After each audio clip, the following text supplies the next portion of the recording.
Alhamdulillahirrabbilalamin. Allahumma salli ala Muhammad wa ala ali Muhammad kama sallaita ala Ibrahim wa ala ali Ibrahim innaka hamidum majid. Amma ba'd. Baik ya Bapak Ibu sekalian, kali ini insya Allah kita akan membahas secara singkat sebelum nanti maghrib. Ini pendahuluan, yaitu tentang bagaimana kita mendidik anak-anak di bulan Ramadan. Nah sebelumnya sebenarnya ini sudah sering kita lakukan ya, karena kebetulan kita Allah amanahi untuk mengurus lembaga pendidikan. Ini sudah sekitar hampir 10 tahun kita bergerak di bidang pendidikan, sehingga ini adalah salah satu program kita ya, salah satu program kita untuk mendidik anak-anak terutama di bulan Ramadan. Nah, ada 4 hadis sebenarnya ya, 4 hadis yang inti ya tentang bagaimana kita mendidik anak di bulan Ramadan. Yang pertama yaitu hadis tentang yang diriwayatkan oleh Rubai' binti Muawidh, yaitu tentang bagaimana dahulu ketika Rasulullah SAW pertama kali mewajibkan puasa. Ya, dahulu puasa bukan puasa Ramadan yang diwajibkan, ya, tapi bertahap. Dimulai sunnah, kemudian wajib. Ya, dan wajib pun tidak langsung puasa Ramadan, yaitu dimulai dari puasa Asyura. Nah, ketika puasa Asyura ini secara ringkas karena mendekati maghrib, bahwa Rasulullah SAW itu mengutus utusan ke perkampungan di sekitar Madinah ya, untuk mengumumkan bahwa saat ini sudah diwajibkan puasa gitu. Kemudian diutus sampailah ke perkampungan Madinah ya, kemudian memberitakan barang siapa yang tadi sudah makan ya, tadi sudah makan, karena ini pagi ya, pagi-pagi diutus, jadi pertengahan, yang tadi sudah makan, maka sisa hari wajib berpuasa gitu. Sisa hari wajib berpuasa. Tapi yang tadi pagi belum makan sama sekali, maka dia harus menyelesaikan sampai nanti berbuka. Artinya apa? Saat itu adalah diwajibkan puasa. Nah, ketika mendengar ini, para ummahatul muslimin, mukminin di saat itu tidak banyak protes kan gitu. Bahkan mereka tidak berpikir bahwa anak-anak kecil itu anak yang belum balik, kasihan deh kalau dibuat puasa, kasihan, mereka nggak mampu. Tidak seperti itu.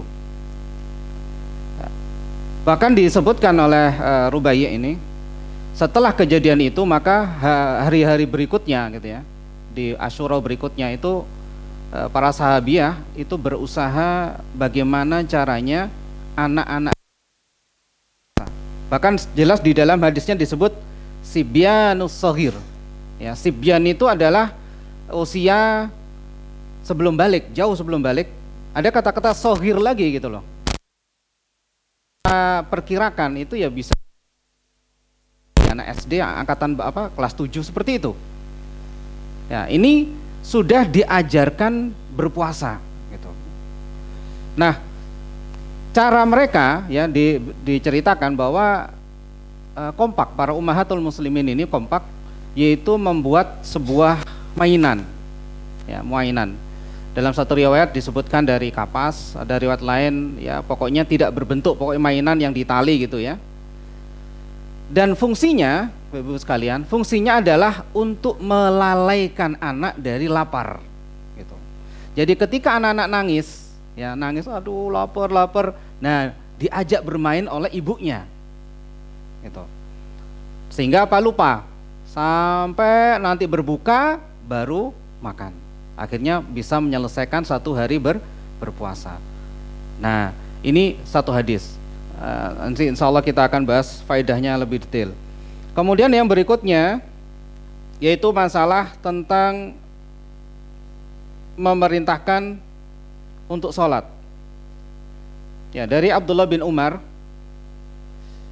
radhiyallahu taala anha, radhiyallahu taala anhu, ini muncul nggak?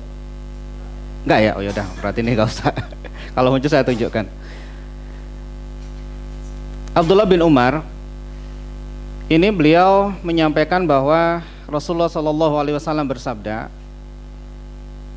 ajari anak kalian usia 7 tahun atau perintahkan anak kalian ketika usia 7 tahun untuk apa? Untuk apa? Sholat, nggih. Sholat. Kalau sudah usia 10 tahun dipukul, masya Allah. 10 tahun dipukul. Pertanyaan berikutnya, apakah 10 tahun itu sudah balik? Belum ya? Belum. Padahal kita tahu secara fikih, seseorang anak, kita semuanya itu diwajibkan sholat itu ketika sudah balik. Jadi pendidikannya itu bukan pas baliknya, itu terlambat. Kita berpikir belum balik, ya udah nunggu balik aja, itu terlambat. Rasulullah tidak mengajari seperti itu, dan para ulama tidak seperti itu.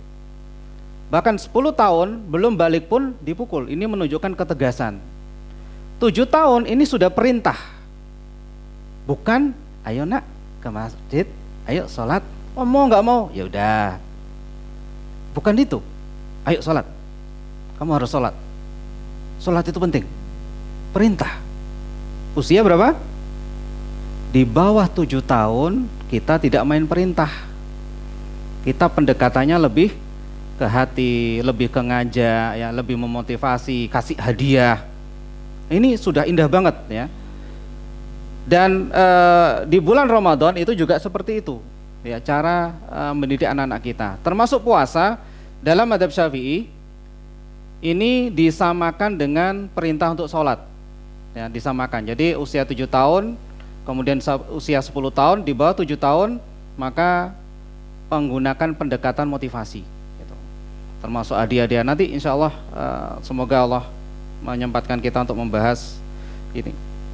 Jadi ada tips-tips yang menarik dari Syekh Shaleh Al-Munajjid tentang bagaimana caranya untuk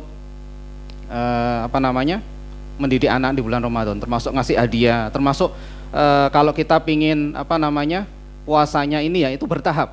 Kalau kita dulu kan mengenal puasa zuhur ya. Ada yang pernah mengenal puasa zuhur ya kan? Puasa beduk, nah gitu ya. Puasa beduk itu sudah bagus. Cuman ada sedikit kelemahan. Kalau kita mengucapkan puasa beduk seakan-akan kita mensyariatkan adanya puasa zuhur. Sudah ada? Kalau sudah belum. Kita mengistilahkan ada syariat baru namanya apa? Puasa zuhur gitu loh. Nah, bagaimana jalan tengahnya? Bisa kita sampaikan, nak, ayo kita puasa ya paling enggak sampai zuhur deh. Kita puasa maghrib nih, tapi untuk latihan ada puasa sampai zuhur.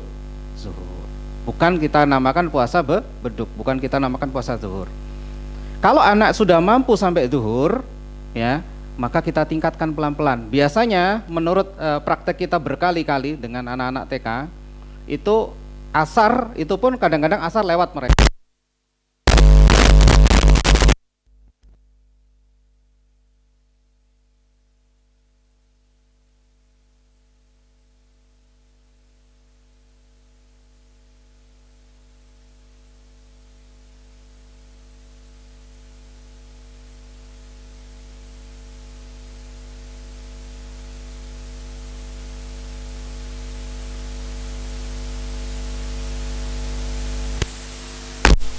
Membalik tangan ya, langsung balik langsung diwajibkan, tidak bisa, mereka akan berat. Nah, tugas kita sebagai orang tua adalah seperti itu, membantu anak-anak untuk ibadah, bukan memerintah. Kalau merintah gampang, ayo puasa, ayo ini, tapi enggak, kita bantu, kita ajari mulai dari bertahap, dikit sampai mereka. Sholat juga gitu, jangan berpikiran sholat harus 7 tahun, tidak. Para ulama dulu bahkan mendidik anaknya tuh lebih kecil, ya lebih kecil dengan cara apa? Motivasi, diajak sholat. Tapi yang penting adalah keluarga, ya karena tidak bisa sebaik keluarga. Ayahnya, kalau laki-laki ayahnya ya, ajak ke masjid, dampingi di sebelahnya. Karena kalau anak itu bersebelahan dengan kita, mereka akan sungkan. Gitu. Ya, digandeng. Kalau misalkan mereka sudah ramai, maka satu hari jangan diajak. Jadi kita bisa ngomong, kamu kemarin sudah ramai, dan ramai itu nggak boleh, akan mengganggu jamaah sekitar. Jadi sebagai ikopnya, kamu besok nggak boleh ke masjid dulu. Itu sudah anak gelo istilahnya. Jadi menganggap sholat jamaah di masjid itu sesuatu pahala, suatu reward, sesuatu yang wah gitu loh. Nah, itu motivasi. Nah, ini salah satu tips untuk mengajari anak sholat, termasuk puasa. Kemudian hadis yang ketiga tentang kebiasaan. Rasulullah SAW bersabda, innamal ilmu bitta'alum. Sesungguhnya ilmu itu dengan apa?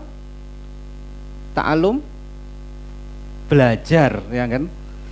Nggak bisa ilmu itu langsung didapat, nggak bisa, harus berusaha keras dulu belajar. Ini masalah ilmu. Kemudian al-hilmu bittahallum. Hilmu itu adalah sana, tenang, itu dengan memaksa diri dengan apa? Tahallum, nggak bisa. Ini akhlak. Jadi seakan-akan Rasulullah itu menggandengkan dua hal, ilmu dengan apa? Prakteknya pembiasaan. Bisa jadi orang itu tahu bahwa akhlak itu harus apa? Sabar, tenang, ya. Tapi dia nggak pernah maksa diri untuk itu, maka nggak akan berhasil. Ya, tidak akan pernah berhasil. Begitu juga anak-anak. Kalau kita pingin anak kita yang tadinya pemarah, ya, kemudian dia nggak jadi marah, maka dia harus dipaksa bagaimana caranya, bukan maksa ini ya, mukul atau apa, tapi dia harus tergerak dari dirinya, memaksa diri untuk apa? Bersabar, entah itu diam, entah itu apa, jalan, pokoknya jangan sampai diungkapkan gitu loh. Nah, nanti lama-lama dia akan terbiasa dan jadilah itu akhlak dia sehari-hari gitu. Ini hadis inti yang ketiga.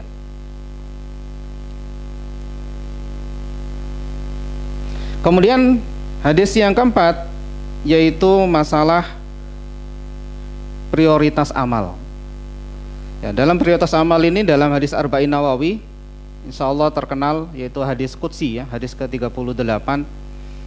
Singkatnya bahwa Allah Subhanahu wa Ta'ala menyampaikan kepada kita bahwa barang siapa yang istilahnya menyakiti waliku, maka aku umumkan perang kepadanya. Kemudian yang intinya di kalimat berikutnya, saya bacakan supaya tergambar. Wa ma taqarraba ilayya 'abdi bi syai'in ahabba ilayya mimma iftaratu alaih. Ya, ringkasnya, apabila seorang hamba dia mendekatkan diri kepada Allah, ya, maka tidak ada yang lebih dicintai Allah itu kecuali dengan apa? Dia mendekatkan diri kepada Allah dengan yang wajib. Yang apa? Wajib. Baru setelahnya, ya, agar Allah mencintai dia, maka dilengkapi dengan yang sunnah. Intinya apa, Bapak Ibu sekalian? Sebelum jenengan mendidik anak jenengan yang sunnah, maka didiklah anak jenengan yang wajib dulu, gitu loh. Jadi yang wajib-wajib inilah yang perlu diprioritaskan, baru yang sunnah. Insya Allah kita akan membahas lebih rinci, ya. Tadi kan sudah secara global ada 4 hadis yang kita jadikan kaidah dasar untuk mengajarkan anak-anak di bulan Ramadan. Sebenarnya ini bisa kita praktekkan tidak hanya di bulan Ramadan gitu loh. Tapi karena tema kita Ramadan, maka ya kita fokuskan ke bulan Ramadan ini. Kita kembali ke hadis pertama. An Rubai' binti Muawwidh, dari Rubai' binti Muawwidh qalat, beliau berkata, ini adalah salah seorang sahabiah, ba'atha Rasulullah sallallahu alaihi wasallam rusulahu ghadata Asyura.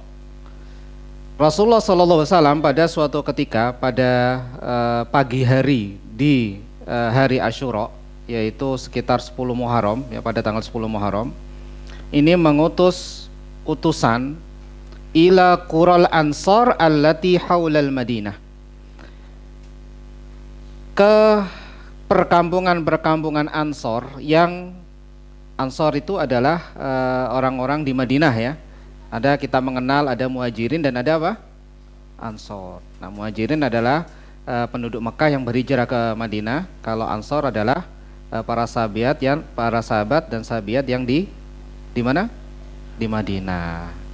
Jadi ada perkampungan-perkampungan. Nah, ini Rasulullah SAW mengutus utusan. Ya, ini menunjukkan sesuatu hal yang sangat penting. Kenapa? Karena ya memang Asyura sebelum itu nggak diwajibkan, tapi ini diwajibkan saat itu juga. Nah, coba perhatikan bagaimana sikap sahabat, sikap sahabiat ketika sesuatu itu diwajibkan, mereka sami'na wa ata'na gitu.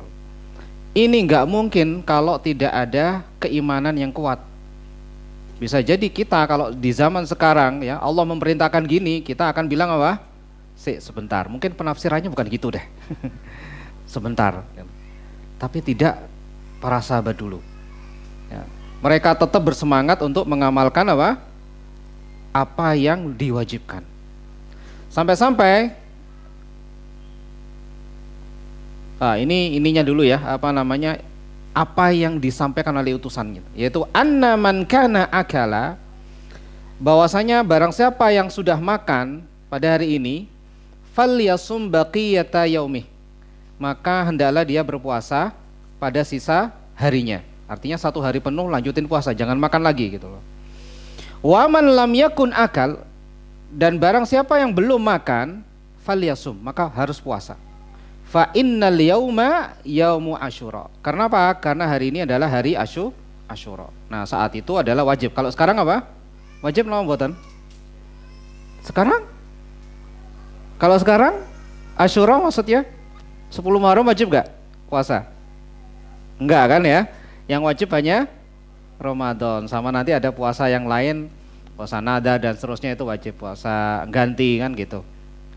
Ini puasa Asyura sekarang tidak wajib. Kalau dulu tahapan, ya, untuk mewajibkan itu gitu, baru Ramadan, ya.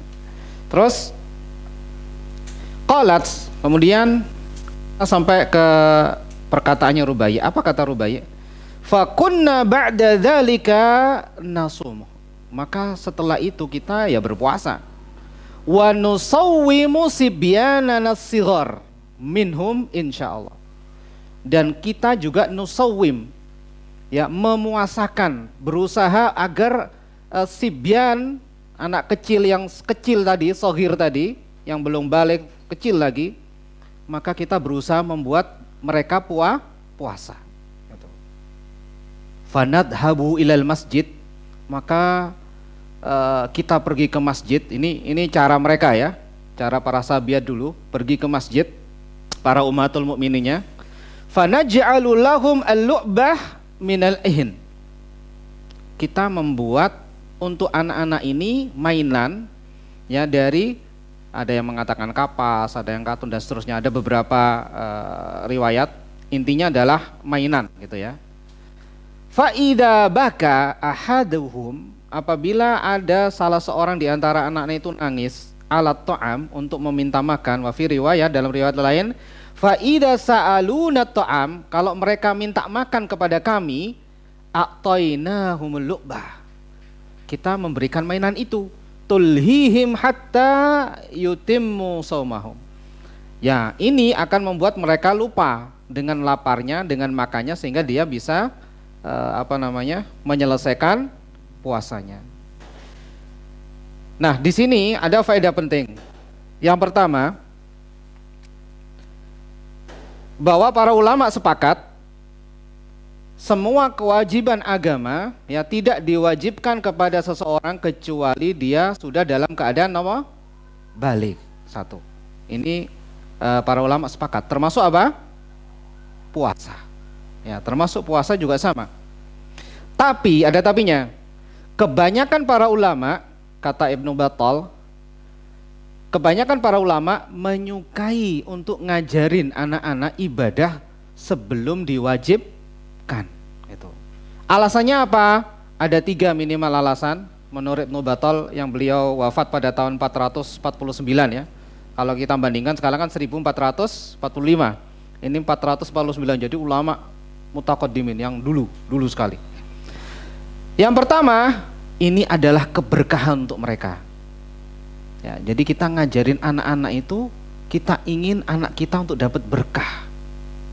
Ya, kenapa? Karena ketika dia berpuasa, dia berjuang untuk berpuasa, ya, dia akan dapat pahala apa? Usahanya untuk berpuasa, apalagi sampai penuh.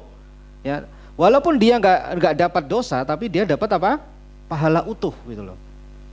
Kemudian yang kedua, mempersiapkan mereka.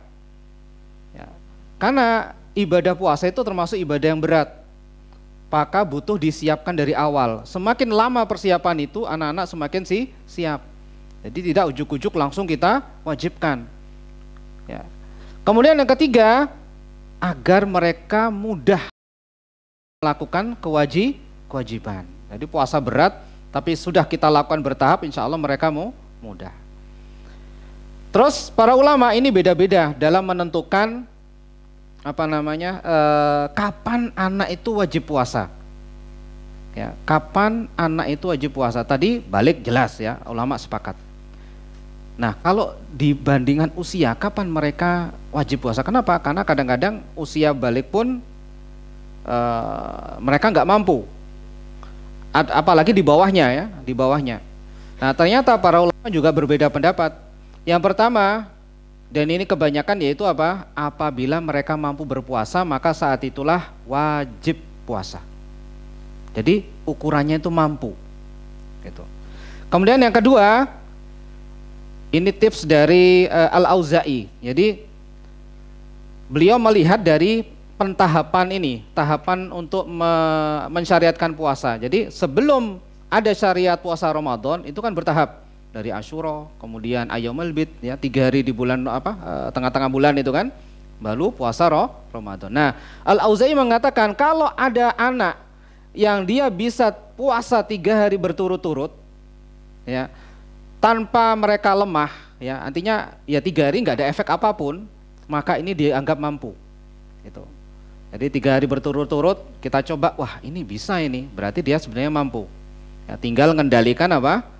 Mengendalikan keinginannya, sabar, dan itu ada tipsnya nanti. Terus menurut Ishaq ini adalah 12 tahun. Nah, yang paling enak, yang paling bagus adalah yang tadi saya sampaikan bahwa balik itu adalah batasan akhir, ya kan? 10 tahun apa tadi?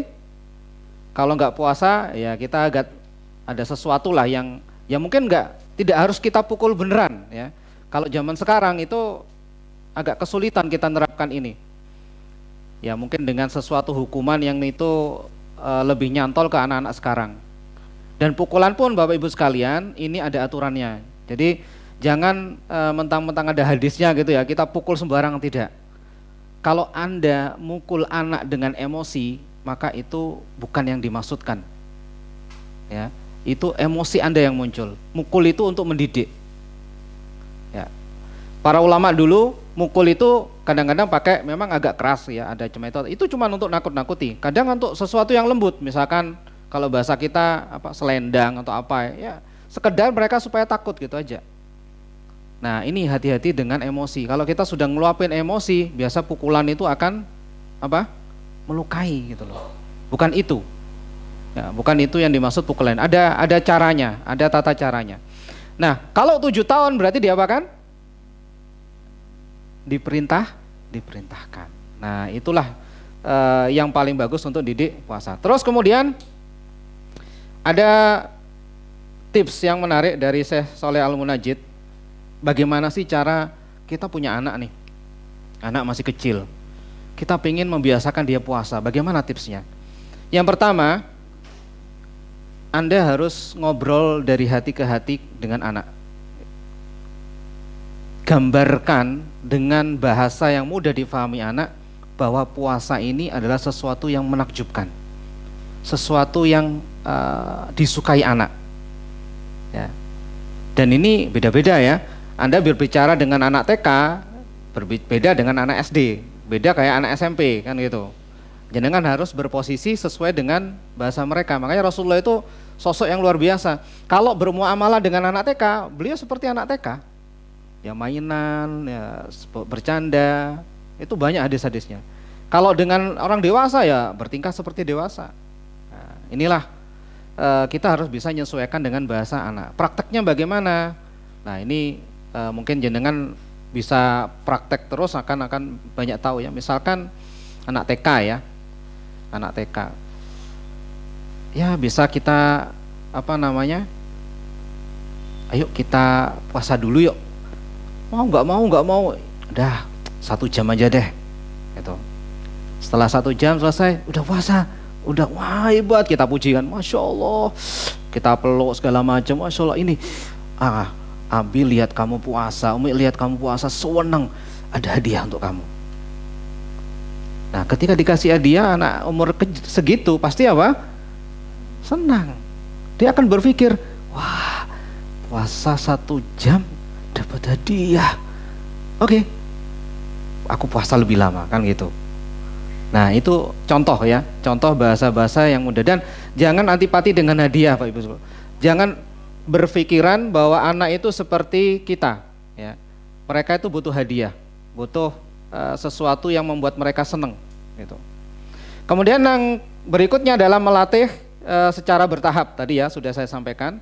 Jadi jangan langsung dites dikit kalau bisa langsung, kalau sudah bisa asar gitu ya baru kita langsungkan. Kemudian mengakhirkan sahur. Nah kadang-kadang Bapak Ibu sekalian, kita karena saya dulu jam 3 sahur gitu kan, berat banget karena nggak tahu sunnahnya. Apalagi kita punya anak kecil, kadang-kadang kita bangunin kan sulit tuh. Nah itu juga berat bagi mereka. Terus bagaimana? Udah akhirkan aja. Jadi mendekati adzan kita ayo bangun yuk. Nah cara bangun pun itu ada tipsnya sebenarnya. Anak kecil itu kalau kita hoyak-hoyak saja kadang-kadang nggak bisa. Perlu diapakan? Kerucuk air? Enggak ya. Diapakan kira-kira? Pernah nggak? Digendong, Masya Allah, sudah tahu ya. Itu sebenarnya tipsnya, sederhana, gendong aja. Gendong, kemudian ajak dudukkan ya. Itu lebih nyantol daripada kita hoyok, ayo bangun. Apalagi nggak dipegang, nggak diapa-apakan ya, nggak akan bisa. Kita gendong ya, taruh kamar mandi, ayo kita cuci muka dulu ya, dengan lembut. Sehingga muncul rasa senang di antara mereka gitu loh. Bukan karena paksaan, bukan karena perintah Abi, enggak. Gitu. Terus motivasi dengan hadiah ya. Misal ini juga sering ya, teman-teman juga nerapkan juga. Oke, kalau kamu hari ini nggak apa-apa, kita keluarkan hadiah ya untuk anak-anak bisa berpuasa, itu lebih berharga daripada kita keluarkan hadiah untuk yang lain. Apalagi ini hal yang wajib. Contoh, kalau sebulan ini kamu bisa puasa ya, wah ini kamu nanti insya Allah Abi akan belikan ini misalkan. Tapi yang mubah ya, yang sederhana, disukai anak, tapi yang nggak memudaratkan anak. Ya buat sepakatan aja. Mereka akan berusaha itu. Berusaha untuk memenuhi 1 bulan. Kalau kelewat 1 bulan lagi saja, 1 hari saja, Anda akan lihat bagaimana mereka nyesel. Aduh, nah itu kesempatan untuk ngajari gitu loh. Terus pujian ya, ingat anak-anak itu apalagi masih kecil ini membutuhkan pujian. Jangan pelit pujian. Pujian itu bukan berarti gini ya. Sesuatu yang itu tidak ada pada mereka, tidak ya, Anda akan rasakan bedanya. Anak bisa melakukan sesuatu, kita Masya Allah luar biasa kamu, kita peluk, nanti mereka akan semangat gitu. Karena anak-anak itu seperti itu ya. Ini masa anak-anak, bukan masa dewasa. Dewasa pun kadang-kadang ya kita bisa ngerasa sendiri ya, kalau setiap hari dimarahi kira-kira enak nggak? Nggak enak, ini dewasa gitu loh. Apalagi ini anak-anak gitu. Jadi hadirkan kegembiraan di mata mereka. Terus saya singkatkan, membawa anak ke masjid ketika sebelum azan. Nah, tapi dengan syarat tadi ya, yaitu anaknya nggak mengganggu. Kalau tempatnya luas, kadang-kadang ibu sekalian itu tidak masalah. Kayak tempatnya luas itu anak-anak lari-lari pun nggak mengganggu jamaah gitu loh. Tapi kalau tempatnya sempit, ya agak mengganggu. Makanya kita harus pintar-pintar tahu bagaimana caranya didik. Dan ini yang paling bagus adalah orang tuanya. Kenapa? Karena orang tuanya bisa nyandingkan. Ayo baca Quran di pangku, ya baca. Misalkan dia gerak, tahan, pangku lagi gitu. Ya memang seperti itu. Saya dulu ketika ngajar anak saya yang ini ya, waktu itu usia 3 tahun.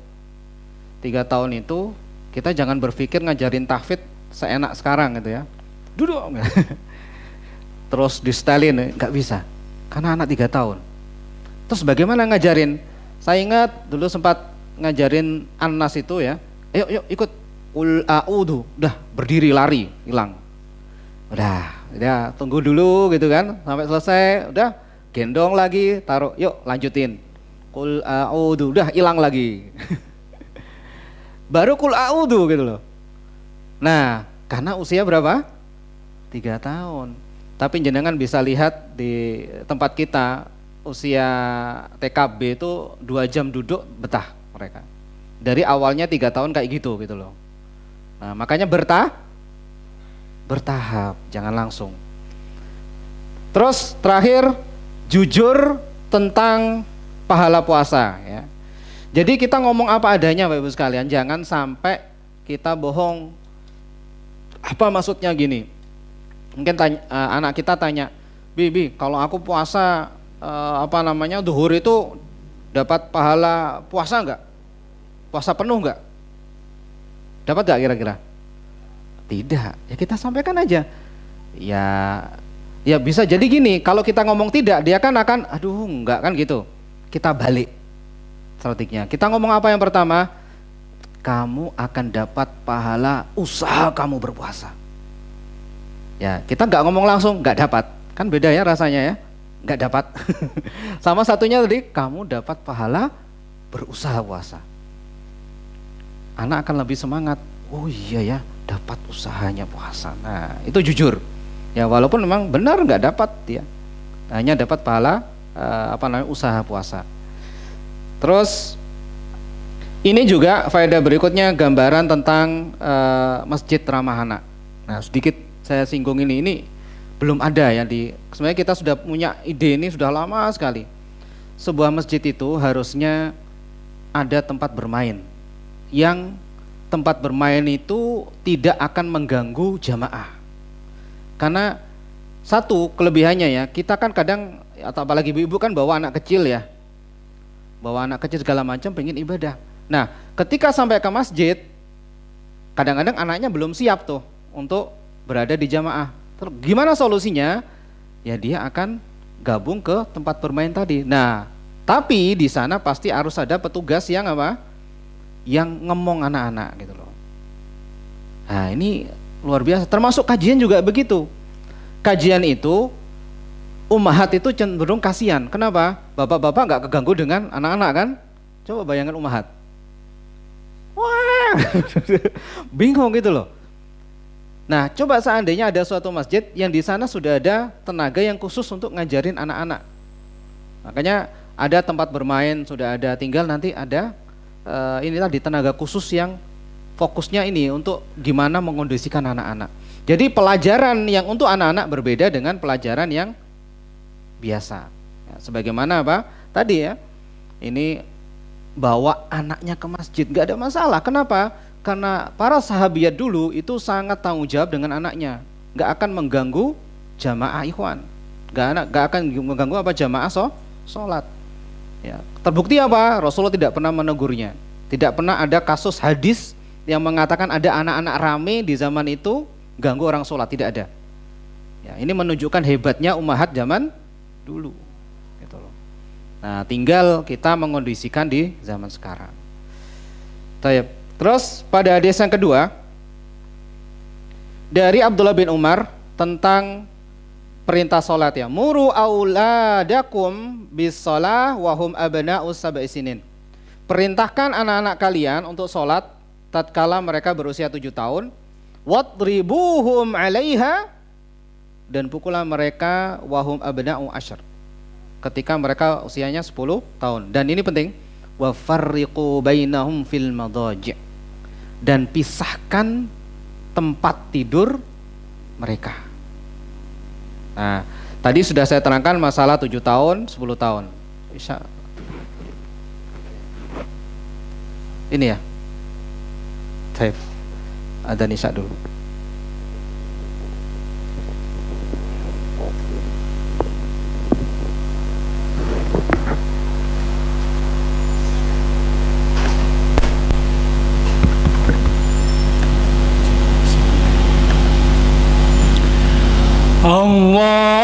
Allahu Akbar, Allahu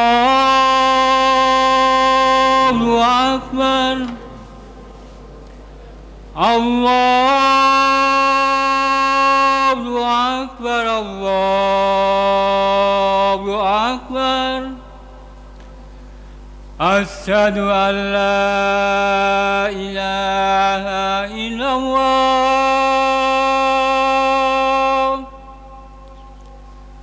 asyhadu an la ilaha illallah,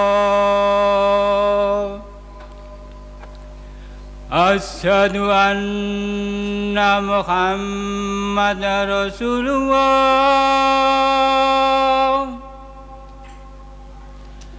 asyhadu anna Muhammadar Rasulullah.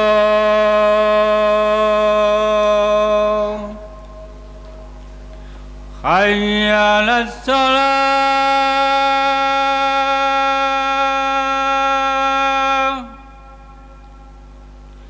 hayya 'alas shalah,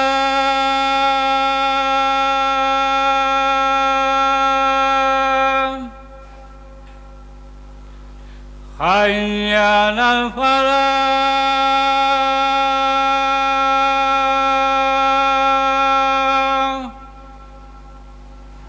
hayya 'alal falah.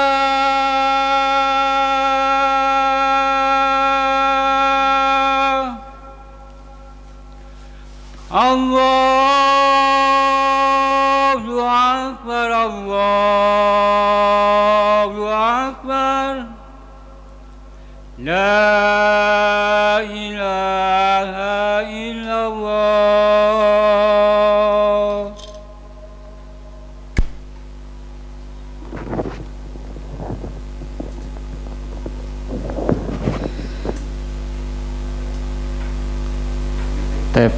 Sedikit saja ya, terus kita tutup tentang memisahkan tempat tidur. Usia 10 tahun Bapak Ibu sekalian, 10 tahun kita harus membuat kamar sendiri-sendiri untuk anak-anak, atau paling tidak tempat tidurnya. Kenapa?